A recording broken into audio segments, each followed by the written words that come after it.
दोस्तों नमस्कार। आज हम हेल्थ इंश्योरेंस में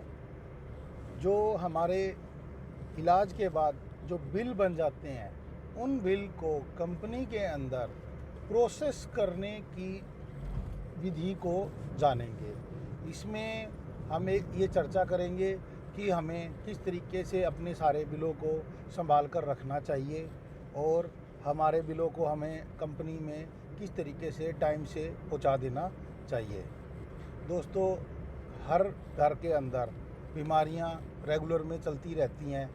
हम लोग अपनी रूटीन लाइफ में इतना बिज़ी होते हैं कि हम चाहकर भी अपनी रूटीन लाइफ से रूटीन के खर्चे ये सब मेंटेन करते करते हॉस्पिटल के बिल्स ये वो सब संभाल कर भी नहीं रख पाते। कई बार हम अपने हॉस्पिटल में हमें जानकारी ना होने के कारण भी हम बड़ा नुकसान कर जाते हैं। हम हेल्थ इंश्योरेंस भी करा लेते हैं, लेकिन कई बार एजेंट के साथ संपर्क ना होने के कारण या किसी भी अन्य रीज़न के कारण हम उन चीज़ों को कंपनी तक नहीं पहुंचा पाते, जिसके कारण हमारे बड़े नुकसान हो जाते हैं। क्योंकि ये सारी चीज़ें हमें समय पर पहुंचानी कंपनी में बहुत ही ज़रूरी होती है। दोस्तों, सबसे पहले तो अगर हम बीमार होते हैं तो हमें सबसे पहले कंपनी को इंटीमेशन करना पड़ता है कि हम बीमार हैं और हम हॉस्पिटल में एडमिट हैं। दोस्तों, हम कई बार पूरे हॉस्पिटल में एडमिट होने की पोजीशन में नहीं होते। हम पहले से ही डॉक्टर के पास विजिट करके उनकी दवाइयाँ लेना शुरू कर देते हैं, बेसिक चेकअप करा के और दवाइयाँ लेना शुरू कर देते हैं, जो कि 30 दिन पहले का कवर मेडिक्लेम में होता है।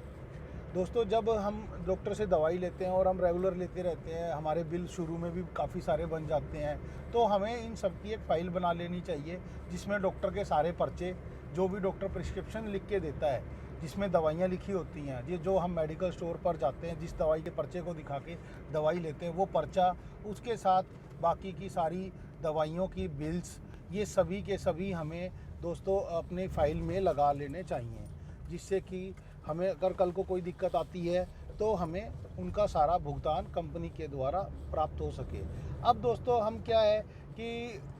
हमने डॉक्टर से दवाई लेनी शुरू करी और हम उनसे ठीक नहीं हो पाते और कुछ समय के बाद हमें मजबूरन हॉस्पिटल में एडमिट होना पड़ता है। तो जिस दिन हम हॉस्पिटल में एडमिट होते हैं दोस्तों, उस दिन से हमें तुरंत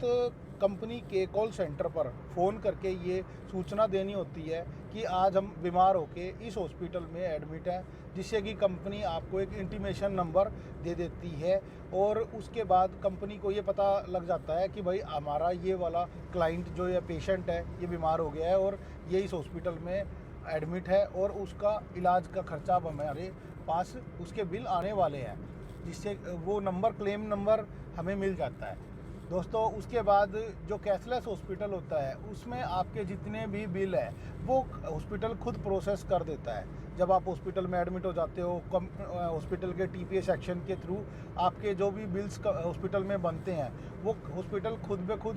कंपनी को भेजता रहता है और कंपनी से वो बिल पास होके आते रहते हैं। अगर आपकी सारी बीमारियां, जो बीमारी के लिए आप एडमिट हुए हैं, वो आपकी पॉलिसी में इंक्लूड है तो आपका बिल, जो हॉस्पिटल के बिल हैं, वो कैशलेस में कंपनी से डायरेक्ट पास हो जाते हैं। अब बचे क्या कि आपको हॉस्पिटल से डिस्चार्ज मिल जाता है, आप घर आ जाते हो और डॉक्टर बाद में भी विजिट के लिए बुलाता है। अब बाद के भी बिल हो जाते हैं आपके पास काफ़ी सारे, जो बिल आपने बाद में डॉक्टर ने आपको लिख के दवाइयाँ दी और दवाइयाँ आपने मार्केट में स्टोर से ख़रीदी, मेडिकल स्टोर से, उन दवाइयों के बिल भी आपको रखने हैं और वो दवाइयों के पर्चे भी रखने हैं। दोस्तों, वो सारे बिल भी हमें 60 दिन तक, लास्ट तक 60 दिन तक के, जब से हम हॉस्पिटल से छुट्टी मिली है उसके 60 दिन तक के सारे बिल और दवाइयों के बिल, पर्चे, डॉक्टर के कोई भी ट्रीटमेंट है, वो सारा बिल हमें अपनी उस फाइल में लगा के रख लेना चाहिए, जो कि 30 डेज़ पहले के, 60 डेज़ बाद के, पोस्ट एंड प्री बोलते हैं इसको। और दोस्तों, अगर कुछ मेडिक्लेम के अंदर ये 90 से 180 डेज़ तक भी होता है, तो वो आप अपनी पॉलिसी के अकॉर्डिंग चेक कर लेना कि हमें कितने दिन पहले के बिल रखने हैं, कितने दिन बाद तक के रखने हैं। तो दोस्तों, ये सारे बिल हमें कंपनी के अपने क्लेम नंबर के फार्म के साथ, हम जब कंपनी के ऑफिस में जाते हैं तो हम सारे बिलों की एक कॉपी अपने पास फ़ोटोकॉपी रख लेते हैं और ओरिजिनल सारे बिल अपनी डिस्चार्ज समरी के साथ लगा के कंपनी में जमा करा देते हैं। तो उसके बाद कंपनी उन सारे बिलों को चेक करती है। 15 दिन से 45 दिन तक का ये एक प्रोसेस होता है, जिसमें वो आपसे आपके सारे बिल, आपका आधार कार्ड, पैन कार्ड, आपका कैंसिल चेक और पॉलिसी की एक कॉपी, वो सब जमा कराने पड़ते हैं दोस्तों कंपनी के ऑफिस में। कुछ कंपनियों ने आजकल ये सुविधाएं ईमेल के ज़रिए भी शुरू कर दी हैं। अगर आप कंपनी को ईमेल भी कर देते हैं तो भी वो प्रोसेस में आपके क्लेम को कर देते हैं दोस्तों। इस तरीके से आपका बिल प्रोसेस हो जाता है और जो आपने कैंसिल चेक दिया है उस चेक के द्वारा आपको वो पैसा आपके खाते में 15 से 45 दिन के बीच में, जब कंपनी की पूरी प्रोसेस चेक करने की ख़त्म हो जाती है और कंपनी को लगता है कि आपने जो बिल जमा कराए हैं वो सारे के सारे सही हैं, उनमें कोई भी आपने गलत काम नहीं किया है, फ्रॉड नहीं किया है, एक्स्ट्रा के बिल नहीं बनवाए हैं, तो कंपनी आपके सारे पैसे वापसी आपके अकाउंट में NEFT या RTGS के द्वारा जमा कर देती है दोस्तों। इसमें एक और बात मैं आपको बताना चाहूँगा दोस्तों, हमें इसमें जो भी हमारे बिल्स बनते हैं वो बिल हमें समय समय पर कंपनी में जमा कराते रहना चाहिए। जैसे कि हमारे 30 डेज़ पहले के जो प्री बिल बने वो हमें हॉस्पिटल से डिस्चार्ज होने के तुरंत बाद जमा करा देने चाहिए क्लेम फॉर्म के साथ। और जो 60 डेज़ बाद के जो बिल हैं दोस्तों, वो हमें जैसे ही 60 डेज़ ख़त्म होते हैं क्लेम नंबर के साथ तुरंत फिर बाद में जमा करा देने चाहिए दोस्तों। कुछ हॉस्पिटलों में क्या होता है दोस्तों, हमें क्लेम की सुविधा नहीं मिलती, कैशलेस क्लेम की, तो वहाँ पे क्या करना होता है, वहाँ पे हमें सीधा हॉस्पिटल में जाना है और हॉस्पिटल के अंदर जो भी इलाज हुआ है उसकी बिल की पेमेंट कर देनी है। और बिल पेमेंट करने के बाद जब हम उसके सारे bill, discharge summary, x ray report, doctor की फ़ीस की रिपोर्ट, मेडिकल के बिल, सारी चीज़ों की एक जो फ़ाइल हमने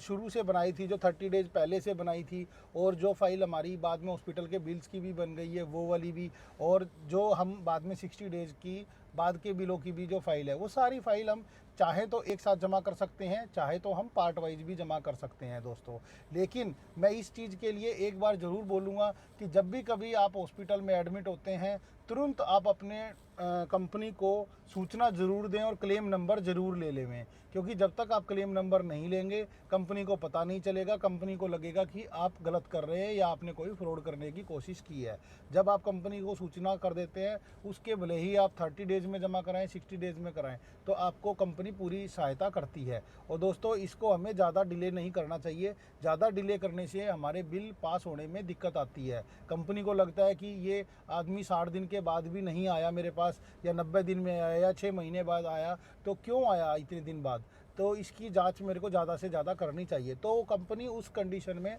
अपने सर्वेयर को ज़्यादा से ज़्यादा लगा के आपके बिलों को और गहनता से चेक कराती है, और अगर उसमें ज़रा सी भी लापरवाही या गलत चीज़ पाई जाती है तो आपका पूरा का पूरा बिल भी कैंसिल हो सकता है। तो दोस्तों, कभी भी अपने बिल को प्रोसेस करने में देरी ना करें, कंपनी को सूचना देने में देरी ना करें, तुरंत सूचना दें, और जैसे ही आपका इलाज ख़त्म हो जाता है तुरंत कंपनी को बिल जमा कराते रहें। और अगर मान लो आपका इलाज बार बार पार्ट वाइज होता रहता है, तो दोस्तों अपने बिल भी पार्ट वाइज कंपनी में जमा कराते रहें। कंपनी आपके जितने बिल जमा होते रहेंगे उन पर प्रोसेस स्टार्ट कर देती है, और वो बात बीच बीच में आपके क्लियर भी होते रहते हैं। धन्यवाद दोस्तों। आपको अगर मेरी ये दी हुई जानकारी अगर अच्छी लगे तो प्लीज़ मेरी वीडियो को लाइक करना, और मेरी नेक्स्ट वीडियो के लिए बेल आइकॉन का बटन दबा देना, जिससे जो भी नई वीडियो या जानकारी मैं आपको इंश्योरेंस की देना चाहूँ तो वो जैसे ही मेरी वीडियो अपलोड हुए तुरंत आप लोगों को मिल जाए। और अगर कोई सूचना चाहिए या कोई आपको परेशानी आ रही है